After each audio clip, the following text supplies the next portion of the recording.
اللهم رب اشرح لي صدري ويسر لي أمري واحلل عقدة من لساني يفقهوا قولي ولا حول ولا قوة إلا بالله العلي العظيم. اللهم لا سهل إلا ما جعلته سهلا وأنت تجعل الحزن إن شئت سهلا. ربي يسر ولا تعسر وأتمم بالخير. Amma ba'.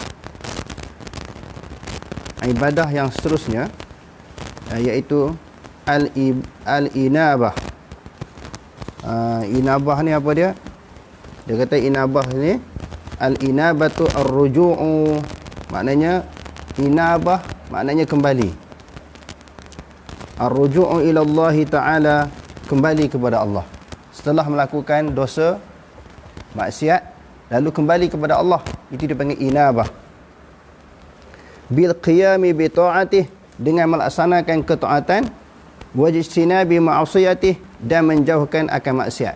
Itu dipanggil inabah. Raja', yakni kembali kepada Allah Ta'ala setelah melakukan dosa. Dengan kita melakukan sesuatu ketaatan kepada Allah Ta'ala dan meninggalkan segala larangannya. Wahiya qaribatun min ma'na taubati. Inabah ini dia hampir kepada makna taubat. Illa annaha araqqu minha, kecuali inabah ini lebih halus, dia lebih, perkataannya lebih halus daripada makna taubat. Kerana inabah itu minal i'timadi 'ala Allah, dia berpegang teguh terhadap kepercayaan kepada Allah Subhanahu wa taala, wal jau'i ilaihi, dan memohon kepadanya. Taubat ni semata-mata dia minta ampun dosa dia.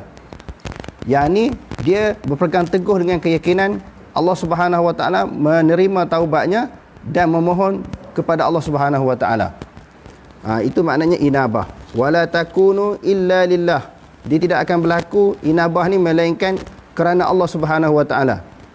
Wa daliluhu qauluhu ta'ala, dan firman Allah Subhanahu wa taala tentang inabah ini sebahagian daripada bentuk ibadat kepada Allah. Inabah ini adalah merupakan sebahagian daripada bentuk ibadat kepada Allah Ta'ala. Apa dalilnya? Daripada Al-Quran. Wa anibu ila rabbikum wa aslimu lah. Hendaklah kamu kembali kepada Tuhan kamu dan kamu berserah diri kepadanya. Tadi kita sebut kembali setelah kita melakukan dosa kepada Allah, kembali kepada Allah, rujuk kepada Allah Subhanahu wa taala dan serah diri kepada Allah. Bila kita telah menyerah diri kepada Allah Subhanahu wa taala, maknanya kita telah menjadi tawanan Allah. Bila kita telah menjadi tawanan Allah Subhanahu wa taala, maka kita terpaksa akur, terima, patuh apa sahaja yang diperintahkan oleh Allah Ta'ala. Kerana kita telah menjadi tawanan Allah. Sebagaimana mana-mana orang, mana-mana tentera dia menjadi tawanan kepada pihak lain, maka dia kena akur, terima segala arahan yang diperintahkan. Jadi kita ini apa dia? Maknanya telah menjadi tawanan Allah Subhanahu Wa Ta'ala. Wa aslimu lahu. Maknanya hendaklah kamu menyerah diri. Asli maknanya menyerah diri kepada Allah Subhanahu wa taala. Al-Islamu syar'iyyu wa huwa al-istislam. Islam di sudut makna syaraknya. Syarak ni apa dia? Syarak ni maknanya agama yang datang daripada Allah Subhanahu wa taala. Macam orang sebut hukum syarak. Hukum syarak ni apa dia? Hukum Allah lah. Islam di sudut penilaian syaraknya dia kata di sini wahwal istislamu, iaitu menyerah diri li ahkami syar'iyyati, bagi hukum-hukum syarak. Wa zalika anna al-islam lillahi ta'ala naw'ani, maknanya Islam kepada Allah Ta'ala itu menyerah diri kepada Allah Ta'ala dengan sanggup mematuhi segala hukum-hukum syarak yang diperintahkan oleh Allah Subhanahu wa taala kepada kita.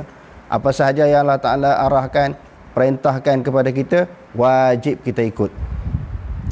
Kalau kita tidak mengikut hukum Allah Ta'ala, tak patuh kepada perintah Allah Ta'ala, dia boleh jadi terjatuh kepada salah satu daripada 3 perkara. Sama ada kita tak laksanakan hukum Allah Ta'ala tu, kadang-kadang kita boleh jadi kafir, kadang-kadang kita boleh jadi zalim, kadang-kadang kita boleh jadi fasik.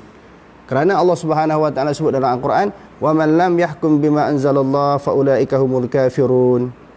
wa man lam yahkum bima anzalallah fa ulaika humuz zalimun wa man lam yahkum bima anzalallah fa ulaika humul fasiqun. Barang siapa yang tidak berhukum dengan hukum Allah, maka mereka itu adalah orang-orang kafir. Bila dia tak laksanakan hukum Allah, dia menafikan.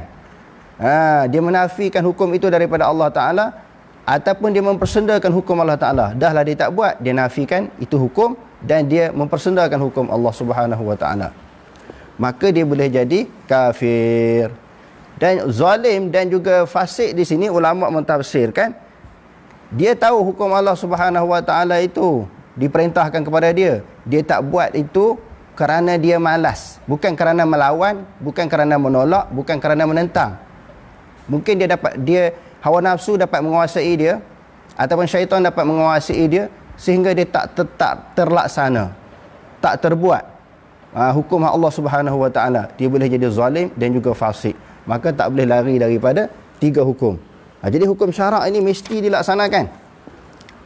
Mesti kita akur, kerana kita telah menjadi tawanan-tawanan Allah Subhanahu Wa Ta'ala dengan makna al-istislam. Islam dengan makna menyerah diri kepada Allah Ta'ala. Dan Islam itu pula terbahagi kepada 2. Annal islama lillahi ta'ala naw'ani. Dia kata di sini, Islam kepada Allah Ta'ala, yakni penyerahan diri kepada Allah Subhanahu Wa Ta'ala, terbahagi kepada 2 bahagian. Islam itu penyerahan diri kepada Allah Ta'ala pula terbahagi kepada 2 perkara. Yang pertama, al-awwalu islamu qawdi. Dia panggil apa dah? Islamu qawniyin wa huwa al-istislamu li hukmatil kauni wa hadha 'amun. Maknanya kita menyerah diri, kita terima bagi hukumnya, hukum Allah Ta'ala yang berbentuk kauni, iaitu kejadian alam. Kejadian alam ataupun makhluk kita terima. Ini adalah kejadian Allah Ta'ala. Ini adalah ciptaan Allah Subhanahu Wa Ta'ala. Kita patuh.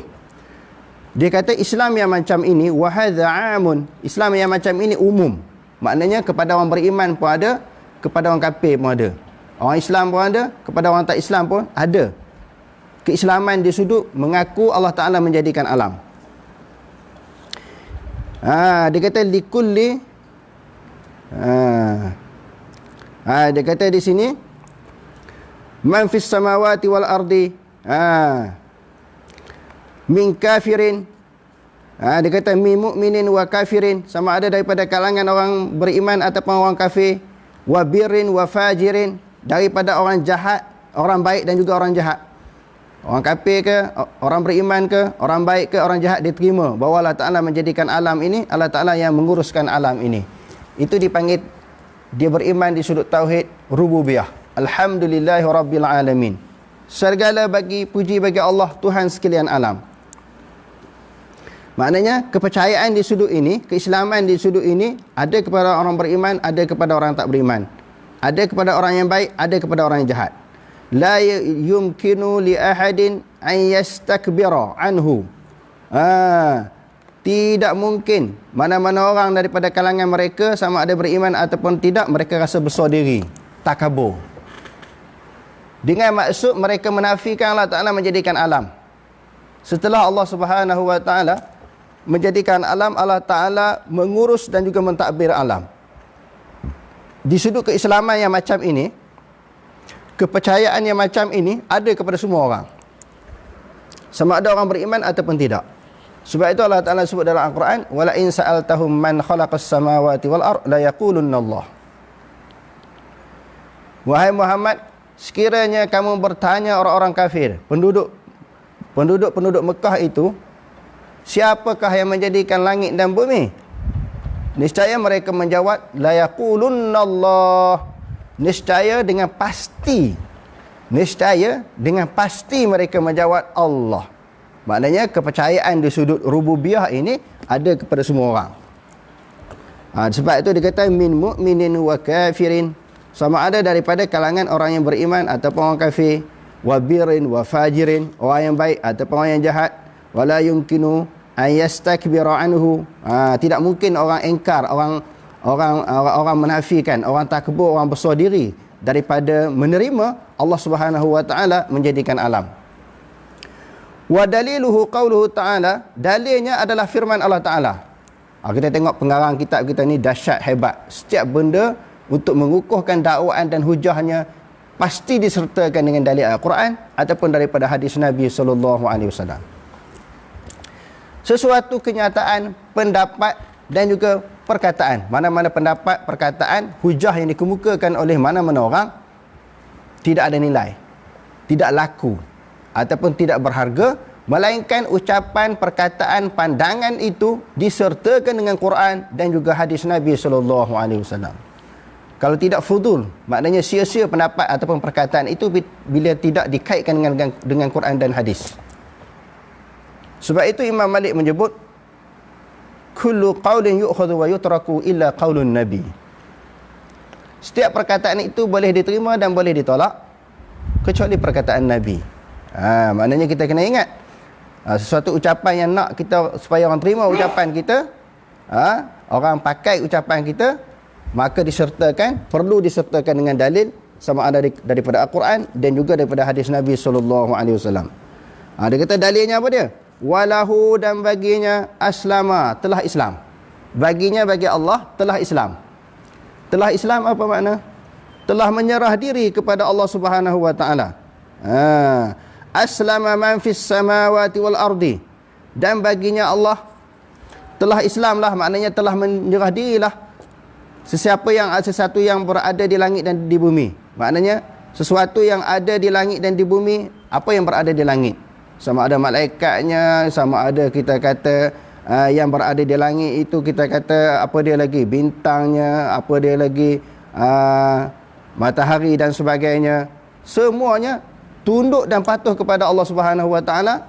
Bukan sesuatu yang berada di langit saja, yang berada di bumi. Semua makhluk-makhluk yang berada di bumi ini tunduk dan patuh kepada Allah, tau'an wa qarha. Semua makhluk ni yang ada di langit dan juga di bumi patuh kepada Allah Subhanahu wa taala, sama ada kerelaan ataupun dalam keadaan tak suka. Termasuk orang kafir sendiri. Ini tauhid, dia menerima Allah Subhanahu wa taala menjadikan peraturan kepada alam. Salah satu peraturan Allah ataupun hukum dan ketetapan yang dijadikan oleh Allah Subhanahu wa taala ini yang mesti dipatuhi, diterima oleh orang Islam ataupun orang yang bukan Islam. Contohnya Allah Ta'ala menjadikan hukum adat, seseorang itu lapar, dia mesti kena makan. Dia mengantuk, dia kena tidur. Dia dahaga, dia kena minum. Jadi orang kafir tak boleh lawan. Aku nak lawan hukum Allah Ta'ala bab ni, aku lapar, aku tak nak makan.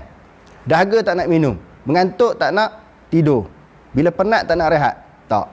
Sama ada orang Islam, orang kafir dia akan akur. Dia akan patuh di sudut, sama ada secara sukarela ataupun secara terpaksa, mesti dia akur, dia tunduk terhadap peraturan ini. Peraturan ini siapa yang buat? Lapar, dahaga, penat, mengantuk, siapa yang buat? Tak lain dan tidak bukan adalah Allah Subhanahu wa taala. Maka Islam yang pertama dengan makna menerima sesuatu peraturan yang dijadikan oleh Allah terhadap alam. Yang kedua dia kata di sini, wa ilaihi yurja'un, dan kepadanya lah Allah. Jadi kepadanya Allah Subhanahu wa taala yurja'un, mereka dikembalikan. Pada pelajaran kita yang lalu, maksud dikembalikan, mereka dipaksa bertemu dengan Allah Subhanahu wa taala. Walaupun kebanyakan manusia memang takut gerun nak bertemu dengan Allah, sebab dia tahu di atas dunia mimma amilat aidihim, apa yang dilakukan oleh tangan-tangan mereka. Maknanya dosa-dosa yang mereka lakukan di atas dunia ini terlalu banyak, tak berani nak bertemu dengan Allah. Sebab itu dalam Al-Quran Allah Ta'ala kata yurja'un, mereka akan dipaksa kembali kepada Allah Subhanahu wa taala, akan diheret oleh malaikat, dipertemukan dengan Allah untuk disoal siasat. Jadi sebab itu mereka akan dikembalikan, bukan mereka yarji'una, bukan mereka saja-saja sukarela nak bertemu dengan Allah Ta'ala. Manusia akan lari. Yang kedua, Islam yang kedua dipanggil apa dia? Al-thaniyu. Makna Islam yang kedua, penyerahan diri yang kedua ini, Islamu syar'iyyin, Islam di sudut syarak. Apakah yang dimaksudkan Islam di sudut syarak? Wa huwal istislamu, iaitu penyerahan diri li hukmihi syar'i, pada hukum syarak. Tadi kita terima peraturan yang Allah Ta'ala jadikan kepada alam. Yang kedua, kita terima Allah Subhanahu Wa Ta'ala jadikan hukum syarak. Hukum syarak ni sama ada berkaitan dengan wajib ke, jadi Allah Ta'ala jadikan benda tu haram, hukum haram ke, harus ke, makruh ke, semua ini dipanggil hukum syarak. Hukum syarak ini juga wajib kita istislam. Apa maksud istislam? Kita serah diri untuk tunduk, untuk laksanakan, untuk amal kepada hukum-hukum yang diturunkan oleh Allah Subhanahu Wa Ta'ala. Wa hadza khasun biman qama bi ta'atih. Ini khusus bagi orang-orang yang taat kepadanya minar rusuli, daripada rasul-rasul, wa itsma'ihim, dan juga pengikut-pengikut mereka bi ihsanin, dengan kebaikan. Maknanya rasul-rasul yang akan tunduk 100% kepada hukum syarak ini. Dengan maksud istislam kepada hukum syarak ini, menyerah diri kepada hukum syarak ini, mereka sanggup buat apa saja yang diperintahkan oleh Allah Subhanahu Wa Ta'ala, dan juga pengikut-pengikut mereka. Sebab itu para rasul ini dia tidak ada pertikaian, bangkang apa yang diperintahkan oleh Allah Ta'ala. Berat macam mana pun, sukar macam mana pun, payah macam mana pun, mesti mereka patuhi. Itu sifat sebagai seorang rasul. Wa daliluhu fil Quran. Adapun dalil di dalam Al-Quran itu katsirun, banyak sangat. Wa minhu hadhil ayah, wa minhu hadhil ayatul lati dzakaraha al-muallifu rahimahullahu taala. Jadi sebahagiannya di ayat tadilah yang menunjukkan ayat-ayat yang kita bacakan tadi, bahawa para rasul ini dia tunduk dan patuh kepada Allah Subhanahu Wa Taala tanpa pertikaian. Sebenarnya kita dah baca berbanyak ayat. Banyak ayat-ayat sebagai dalil tentang rasul dan pengikut mereka ini memberi kepatuhan yang sepenuh-penuhnya terhadap arahan dan perintah Allah. Yang seterusnya, tadi kita baca inabah. Inabah ini sebahagian daripada ibadat. Yang keduanya, sebahagian daripada ibadat itu al-isti'anah. Isti'anah, minta tolong kepada Allah Ta'ala. Dulu pada pelajaran kita yang lepas, kita telah membezakan. Maksudnya apa dia? Kita telah menceritakan perbezaan antara isti'anah dengan istighatsah. Isti'anah ni ada masalah ke tak ada masalah, kita mengadu kepada Allah. Adapun istighatsah, bila ada masalah, bila kita ditimpa musibah ataupun kecelakaan, masa itu kita berdoa kepada Allah. Itu pun juga dipanggil ibadah.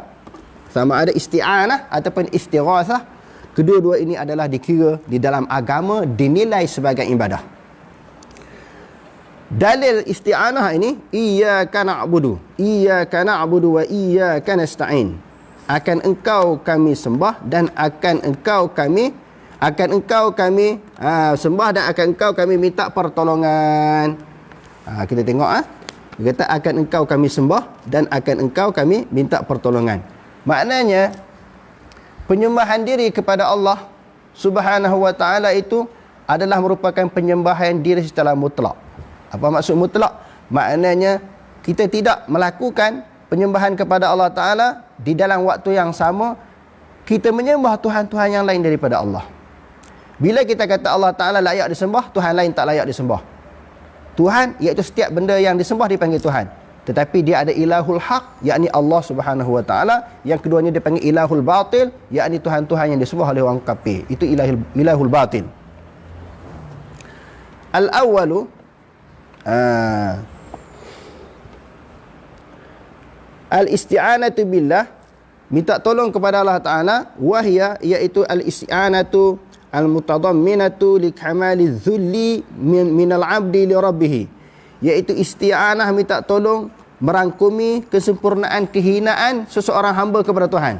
Maksudnya kita rasa hina, rasa koman kita, rasa lekeh kita di hadapan Allah Subhanahu Wa Ta'ala. Bukan dalam keadaan kita berdoa kepada Allah Ta'ala rasa kita besar, hebat. Ini di antara sebab Allah Ta'ala tak makbulkan doa kita. Dalam keadaan kita berdoa tidak ada tawaduk kepada Allah, tidak rasa hina, tidak ada rasa diri kita koman, lemah di hadapan Allah Subhanahu Wa Ta'ala. Dia kata isti'anah ini adalah suatu perkara yang mengkarumani kehinaan hamba kepada Tuhan. Wa tafwidul amri ilaihi, dan menyerahkan segala urusan kepada Allah. Segala ketentuan, keputusan serah kepada Allah Ta'ala. Itu juga termasuk di dalam isti'anah kepada Allah. wa i'tiqadu kifayatih, dan kita beriktikad Allah Ta'ala padan Allah Ta'ala yang dapat menunaikan segala permohonan kita dan menolak segala kejahatan yang ada kepada yang akan melanda kita. Tak ada penyimpangan selain daripada kepercayaan kepada Allah. Apa maksud penyimpangan? Dirasa Allah Ta'ala pun boleh tolong, makhluk yang lain pun boleh tolong yang mempunyai kuasa sebagaimana Allah. Yang tu tak ada. Bahkan boleh membawa kepada syirik. Wa i'tiqadu kifayah wa i'tiqadu kifayatihi, maknanya mengiktikadkan memadai Allah Subhanahu wa taala yang dapat menolongnya. Wa hadhihi la takunu illa lillahi taala, perkara ini tidak akan berlaku melainkan kerana Allah Subhanahu wa taala, ataupun bagi Allah Subhanahu wa taala sahaja yang dapat memberi pertolongan dan bantuan. Wa daliluhu qauluhu ta'ala, ayat yang kita bacakan tadi, iyyaka na'budu wa iyyaka nasta'in, akan engkau kami sembah dan akan engkau kami minta pertolongan. Al-ikhtisasu anna Allah ta'ala qaddama al-ma'mula, dia kata khusus mengapa Allah Subhanahu wa ta'ala mendahulukan ma'mul, iyyaka, maknanya akan engkau kami sembah. Wa qa'idatul lughati allati nazala bihal Qur'anu anna taqdimu ma haqqahu at-ta'khiru yufidul hasri wal ikhtisas. Dia kata apa? Kaedah bahasa di dalam Al-Quran ini, sesuatu yang didahulukan sepatutnya ditakhirkan. Sesuatu yang didahulukan sepatutnya na'budu iyyaka. Sebab dia ada fa'il maf'ul dulu. Ini dibagi datang maf'ul muqaddam dulu. Baru didatangkan fa'il dan fa'il. Sepatutnya macam kita kata daraba Zaidun Amran, telah memukul oleh Zaid akan Umar. Fa'il maf'ul. Ini tiba-tiba dia datangkan maf'ul muqaddam dulu. Jadi berdasarkan kepada kaedah bahasa, dia kata wa qa'idatul lati nazala bihal Qur'anu, yang telah menurunkan padanya Quran, anna taqdima ma haqqahu ta'khiru. Anna taqdima haqqahu ta'khiru yufidul hasri wal ikhtisasi. Nak menunjukkan, dia kata hasri. Hasri itu semata-mata kita kepung, maknanya semata-mata Allah Ta'ala kita sembah. Wal ikhtisasu, khusus bagi Allah Ta'ala penyembahan. Itu maksudnya. Sebab tu dia kata iyyaka. Lepas tu baru dia mari na'budu. Iyyaka wa iyyaka nasta'in. Sepatutnya nasta'inu iyyaka, kami minta tolong akan engkau. Ini dipanggil lil hasri, untuk kepung. Semata-mata sembah Allah. Dan juga khusus penyembahan kepada Allah Ta'ala, bukan yang lain. Wa ala hadha yakunu sarfu hadha an-naw'i li ghairi Allah Ta'ala syirkan wa mukhrajan 'anil millah. Dia kata kalau kita palingkan penyembahan dan juga permintaan selain daripada Allah Ta'ala, syirkan, dia adalah syirik dan terkeluar daripada millah. Ada sesuatu kesalahan yang dilakukan oleh seseorang, dia tidak keluar daripada millah. Keluar daripada millah ini apa dia? Iaitu keluar daripada agama Islam. Keluar daripada agama Islam. Macam orang buat maksiat, buat dosa, walaupun dosa besar, tetapi dia masih menganggap bahawa dosa yang dibuat itu adalah memang satu larangan Allah Ta'ala. Dia tidak menghalalkan perbuatan yang salah, maka dia berdosa. Tetapi perbuatan itu tidak kharaja minna millah, tidak keluar daripada agama Islam. Tetapi ada sesuatu perbuatan yang boleh mengeluarkan seseorang itu daripada agama Islam. Kharaja minna millah, keluar daripada agama Islam, iaitu berdoa selain daripada Allah, menyembah selain daripada Allah. Al-thaniyu, dan yang kedua, minta tolong yang pertama khusus kepada Allah Ta'ala. Minta tolong yang kedua pada isti'anah yang kedua, bil makhluk ala amrin yaqdiru alaihi. Kita minta tolong kepada makhluk yang sesuatu urusan yang dia mampu untuk menolongnya. Fahadha ala hasbil musta'an, ini sekira-kira sesuai dengan pertolongan alaihi, atasnya. Fa in kanat ala birin fa huwa jaizatun, kalau dia minta tolong sesuatu kebaikan, maka harus. Lil musta'in, bagi orang yang minta. Masyru'atun lil mu'ayyin, lil ma'in, maknanya lil ma'in, maknanya harus bagi orang yang meminta dan disyaratkan bagi orang yang tolong. Liqaulihi ta'ala, dengan firman Allah Ta'ala, wa ta'awanu 'alal birri wat taqwa. Okey, pertamanya minta tolong kepada Allah Ta'ala sesuatu yang berkaitan dengan urusan akhirat, urusan agama. Yang tu memang diperintahkan. Yang kedua, minta tolong kepada orang, sesuatu perkara yang manusia mampu tolong kita. Nak minta hutang duit ke, pinjam duit ke, dia mampu tolong.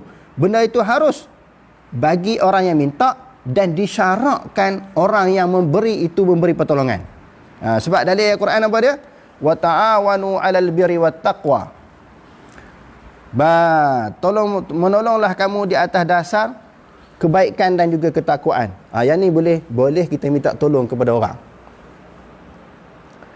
Wa in kana 'ala ithmin fahiya haramun. Kalau minta tolong terhadap sesuatu benda yang mendatangkan dosa, maka haram. Haram itu di atas orang yang minta dan juga haram di atas orang yang memberi. Kerana apa? Wala ta'awanu 'alal itsmi wal 'udwan.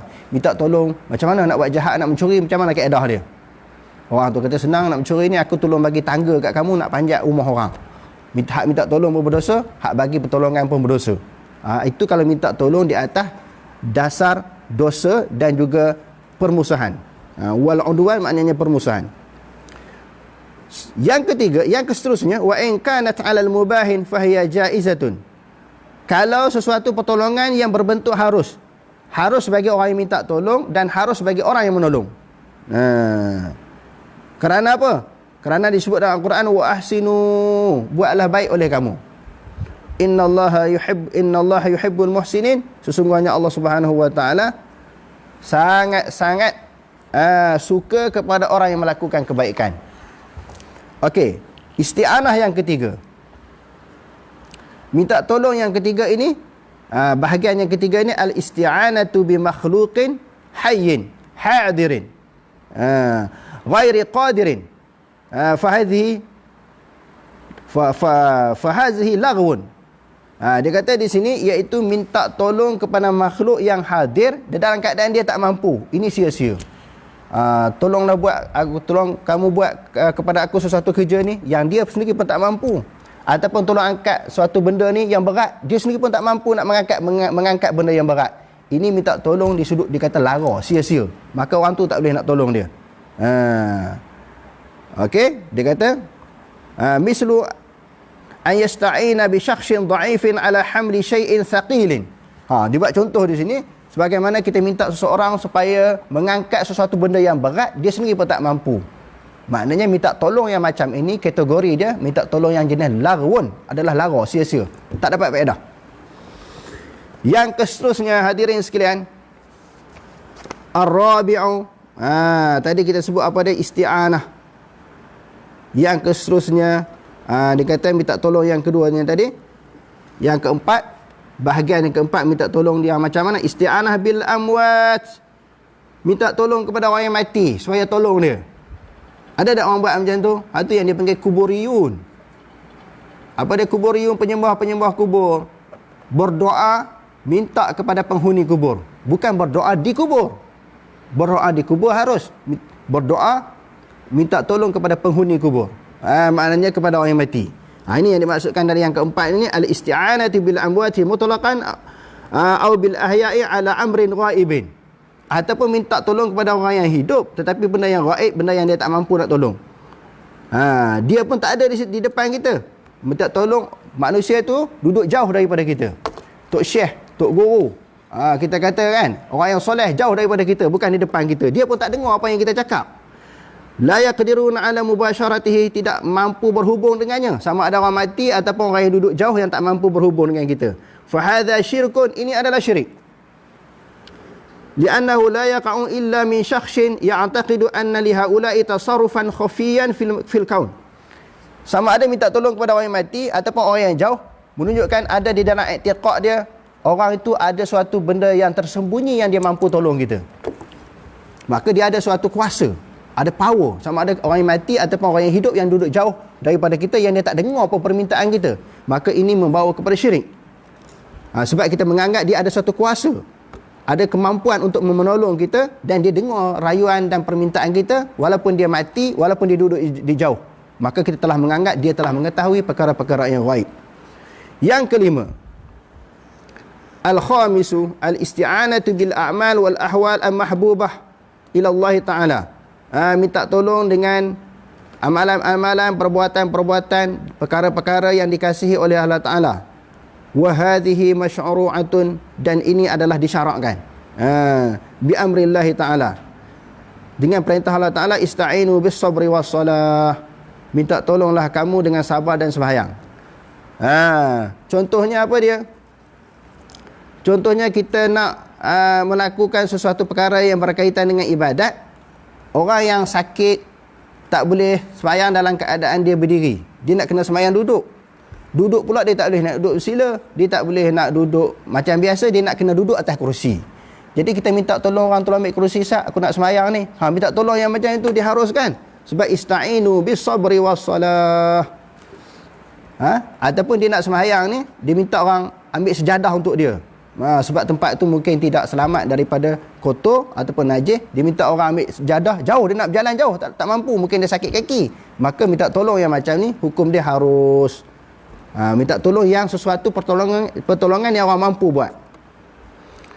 Jadi itulah beberapa pembahagian isti'anah terbahagi kepada 5 perkara. Ada yang diharamkan ataupun ditegah, dan ada yang diharuskan. Wallahu alam. Untuk bacaan kitab Usulus Salasah, kita masuk kepada perbahasan pengajian ataupun ilmu fiqh kita. Semalam dah kita sebut tentang apa dia? Perkara-perkara yang dilarang bagi orang yang berhadas besar. Salah satu daripada perkara yang ditegah di dalam agama ini, seseorang yang berada di dalam keadaan hadas besar, di antaranya yang kita sebut semalam, iaitu masuk ke dalam masjid. Masuk dengan maksud duduk. Dia duduk di dalam masjid, menetap di dalam masjid. Kalau dia muru, jadi sebahagian daripada ulama, sebahagian besar kata boleh. Muru maknanya dia lalu daripada suatu penjuru, satu pintu dia keluar pintu yang lain. Dia jangan berulang-ulang, dia pergi terus je. Tetapi kalau duduk di dalam masjid ini menjadi khilaf juga daripada kalangan ulama. Sebahagian ulama mengharamkan, sebahagian ulama mengharuskan. Sebahagian yang lain dia meletakkan pendapat yang ketiga, nak duduk boleh. Tetapi duduk di dalam keadaan dia berwuduk terlebih dahulu walaupun dia hadas besar. Okey, kita baca perbahasan yang dikemukakan oleh ulama tentang seseorang yang haid ataupun berhadas besar ini, dia berada di dalam masjid, dia duduk di dalam masjid. Hal tadkhulul haidul masjidah, adakah boleh masuk orang yang berhaid di dalam masjid? Ini kita baca kupasan perbahasan yang dikemukakan oleh Dr. Yusuf Qardawi di dalam Fiqhut Taharah. Dia kata ikhtalafal fuqaha'u, telah berselisihlah oleh fuqaha. Fuqaha ni apa dia? Ulama-ulama fiqh. Fi jawazid dukhulil haidi al masjidah, pada keharusan masuk oleh orang yang haid ke dalam masjid, li ghairis salah, selain daripada sembahyang.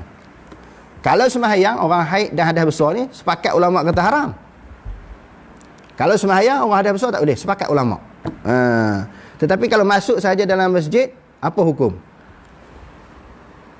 Fa aktsaruhum yamna'unaha min dukhulil masjid. Kebanyakan mereka iaitu fuqaha, ulama-ulama fiqh, melarang, menegah mereka.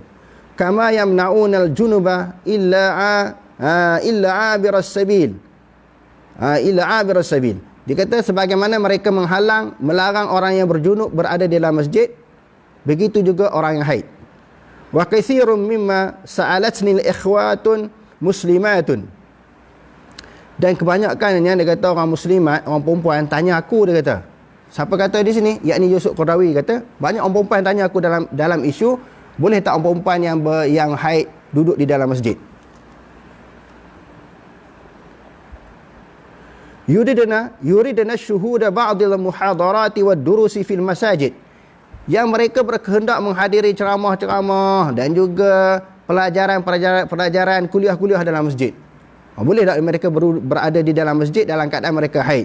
Banyak orang perempuan tanya aku, Dr. Yusuf Qardawi kata. Fa kuntu aftihim bil man'i. Aku memberi fatwa kepada mereka tak boleh, dengan larangan. Dr. Yusuf Qardawi kata, aku memberi fatwa kepada mereka, memberi pandangan kepada mereka tak boleh duduk dalam masjid. Walaupun nak mengaji ke, nak menghadiri ceramah ke, tak boleh. Sebab apa dia kata tak boleh? Amalan biqauli jumhuril fuqaha'i. Kerana beramal dengan pendapat jumhur ulama-ulama fiqh. Yusuf Qaradawi kata apa? Kerana beramal dengan pegangan pendapat jumhur ulama-ulama fiqh. Walamma hafiztuhu min qadimin, kerana begitu lama, semenjak dulu lagi aku hafal daripada hadis Nabi, la uhillul masjida li haidin wala junubin. Kerana aku hafal hadis ni, kerana maklumat yang ada kepada aku yang menyebabkan aku kata haram perempuan haid duduk dalam masjid itu, kerana aku duduk hafal hadis ni, lama dah aku hafal hadis ni. Fadayyaqtu alaihim min amrin fihi sa'atan, fi amrin fihi sa'atun. Aku telah menyempitkan kepada mereka, aku telah menyukarkan mereka dalam suatu urusan yang ada keluasan. Sebab apa dia kata? Hatta nazartu ila nususus sahihati thubuti, sehinggalah aku memerhatikan kepada nas-nas yang sahih, yang sabit, as-sarihah, ad-dalah, yang sarih, yang menunjukkan. Falhamdulillah, maka bersyukur kepada Allah, qad wajadtu fi hadha nususi tawsi'atan wa taysiran 'alal muslimin. Mula-mula aku kata haram, tetapi setelah aku teliti dalil-dalil yang sahih, yang sabit, yang jelas ini, aku dapati ada keluasan. Setelah dia jumpa dalil yang kata boleh duduk dalam masjid, dia tukar dia punya pandangan. Sebenarnya kalau orang mengaji hadis, dah dapat jawapan dah lama. Sebab hadis-hadis yang mengatakan larangan, hadis-hadis yang menceritakan tentang larangan orang yang berjunub dan juga orang yang berhaid, dia dilarang berada di dalam masjid, semuanya hadis dhaif. Yusuf Qaradawi ketika dia bahas isu ni baru dia jumpa. Tapi bagi-bagi ulama-ulama hadis dah lama dah jumpa isu ini. Begitu juga sebahagian besar daripada ulama fiqh. Imam Nawawi sebut di dalam Majmu', Imam Nawawi, ulama besar di dalam mazhab Syafi'i pun dia punya penilaian terhadap hadis-hadis yang melarang orang yang berjunub dan haid berada dalam masjid. Imam Nawawi kata semua yang dhaif.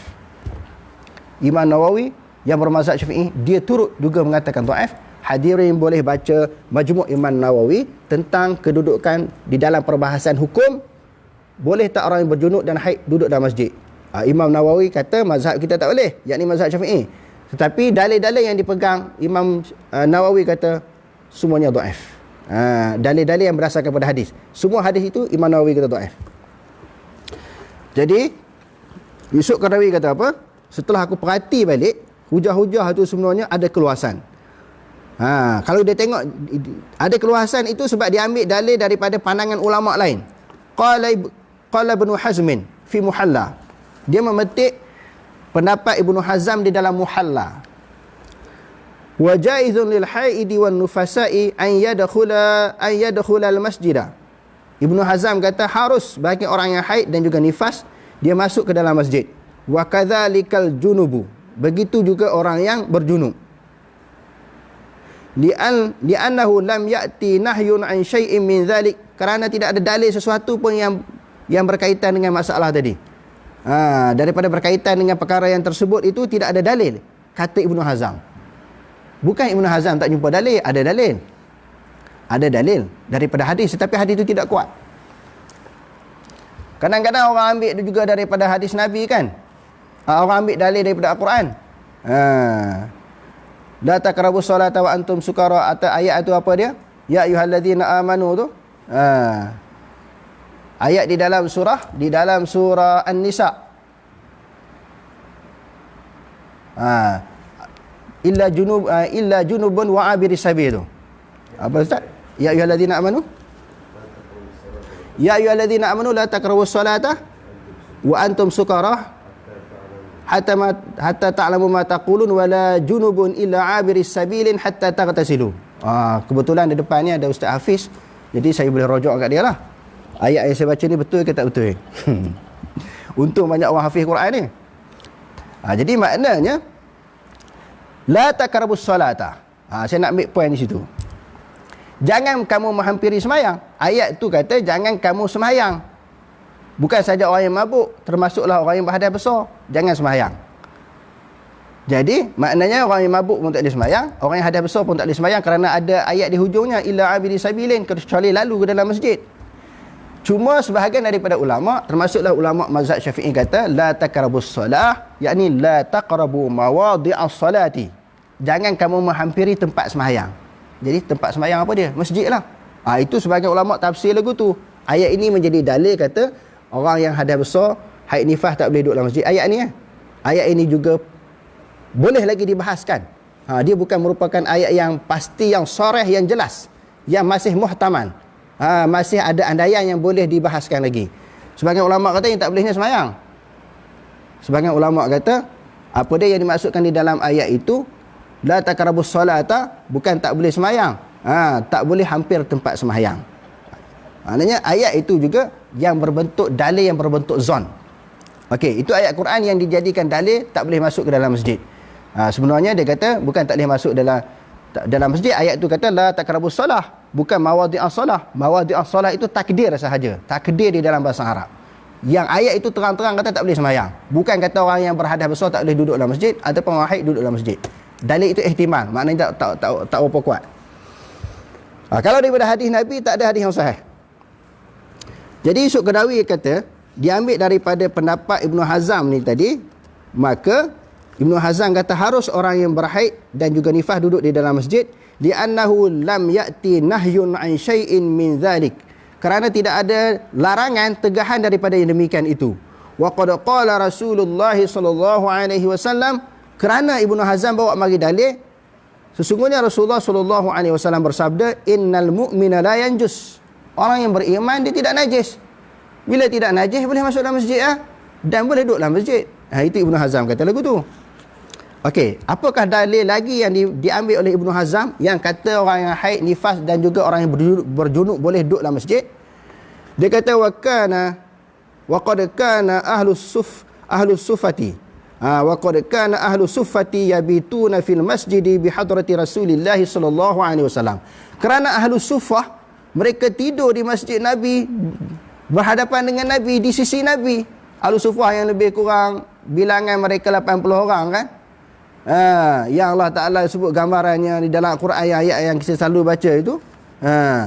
Maka gambarannya Ahlus Sufah ini memang dia duduk dalam masjid, tidur di hadapan Nabi.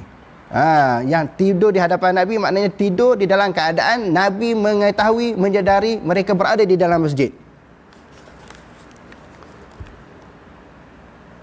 Wahum jama'atun katsiratun, mereka adalah merupakan satu kumpulan yang ramai. Sebahagian ulama kata mereka lebih kurang 80 orang. 80 orang tidur dalam masjid. Orang yang susah, miskin, termasuklah Abu Hurairah, duduk dalam masjid. Wala syakka anna fihim min muhtalimin, tidak syak lagi sebahagian mereka ini berjunub, mimpi keluar air mani. Itu biasalah orang muda bila dia tidur dia mimpi keluar air mani. Ini hujah Ibnu Hazm. Famanuhu qattun an zalik, dan mereka tidak ditegah daripada yang demikian itu. Tegah bukan kata duduk dalam masjid, bahkan tidur dalam masjid. Tidur dalam masjid.